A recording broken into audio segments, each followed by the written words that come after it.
Chapter को हमने आधा पढ़ लिया था पिछले लेक्चर में और आधा हम देखेंगे इसको आज की क्या होगा। तो हम इसमें बात कर रहे थे सिंचाई की। किसकी बात कर रहे थे? सिंचाई की। इंग्लिश में बोले तो इरिगेशन की। इरिगेशन क्या होता है? सीधी सी भाषा में बात करता हूँ कि फसल के अंदर पानी देना, उसको पानी से भिगोना, उसको बोलते हैं सिंचाई करना।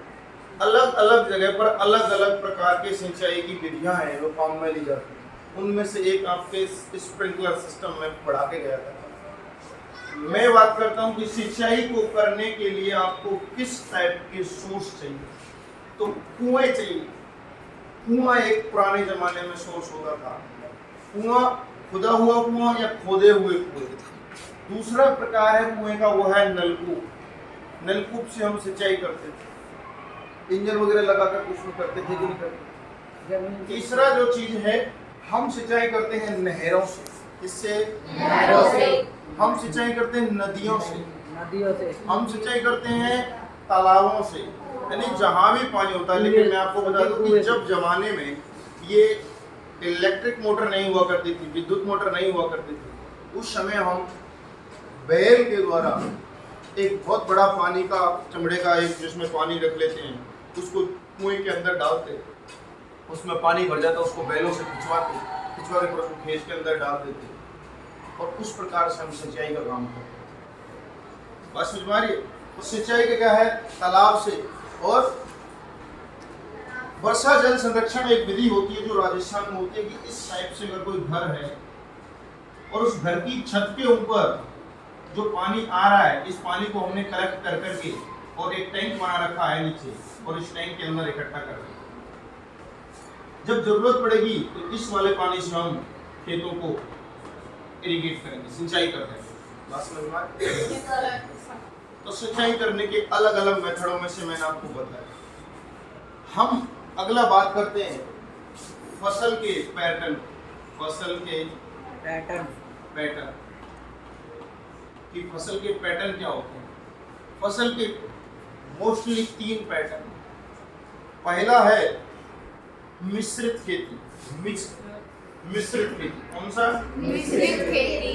मिश्रित खेती का मतलब होता है कि हम लोग एक ही खेत के अंदर 2 या 1 से ज्यादा है, 2 से ज्यादा प्रकार की फसल एक साथ उगा लेते हैं, उसको बोलते हैं मिश्रित खेती। जैसे हम बाजरे के साथ में तिल भी उगा लेते हैं। गाँव में ये एग्जांपल जो है मोस्ट है। बाजरे के साथ में क्या उगा लेते हैं? तिल उगा लेते हैं। गेहूं के साथ में चना उगा लेते हैं। मूंगफली के साथ में अपन जो है सूरजमुखी उगा लेते हैं, है ना। अगला जो है वो है अंतरा फसलीकरण, यानी कि इंटरक्रॉपिंग। ठीक है। अब अंतरा फसलीकरण इंटरक्रॉपिंग के अंदर क्या होता है? देखो, एक खेत के अंदर एक जो ये डायरेक्शन, इसके अंदर अलग टाइप का पौधा हो रहा है, यानी एक फसल होगी सपोज है, दूसरे में फिर अलग उग रही है, और तीसरे में फिर ये वाला दो डिफरेंट टाइप की फसलों के बीच में अगर बीच में कोई अलग टाइप का पौधा हो रहा है या फिर अलग प्रकार की फसल हो रही है, उसको हम बोलेंगे इंटरक्रॉपिंग। क्या बोलेंगे? यानी अंतरा फसलीकरण। जैसे हम सोयाबीन के साथ में मक्का बोलते हैं, ये सोयाबीन के साथ में सोयाबीन है, उसके साथ में हम मक्का उगा लेते हैं, और बाजरे के साथ में लोबिया उगा लेते हैं। बाजरे के साथ में लोबिया उगा लेते हैं, क्योंकि लोबिया भी हम उगा सकते हैं बाजरे के साथ। तीसरा जो एग्जाम्पल है वो है फसल चक्र। क्या है? फसल चक्र। फसल चक्र के अंदर क्या होता है? फसल चक्र के अंदर कुछ नहीं होता। फसल चक्र का मतलब होता है एक फसल हमने खेत में बोई, तो उसके बाद जो दूसरी फसल बोई, फिर तीसरी फसल बोई, चौथी फसल बोई, ये जो फसल है वो अलग अलग प्रकार की होनी चाहिए। जैसे खेत में यदि हमने एक बार गेहूं किया है तो दोबारा सरसों की है, तो दोबारा चना किया है, अलग अलग प्रकार की फसलें बोला, फसल चक्र कहलाता है। ऐसा क्यों किया जाता है? क्योंकि हम यदि एक ही प्रकार की फसल गेहूं एक खेत के अंदर बोते हैं तो उसकी जो मिट्टी होती है उसका उपजाऊपन कम हो जाता है, कुछ पोषक तत्वों की कमियां होती है।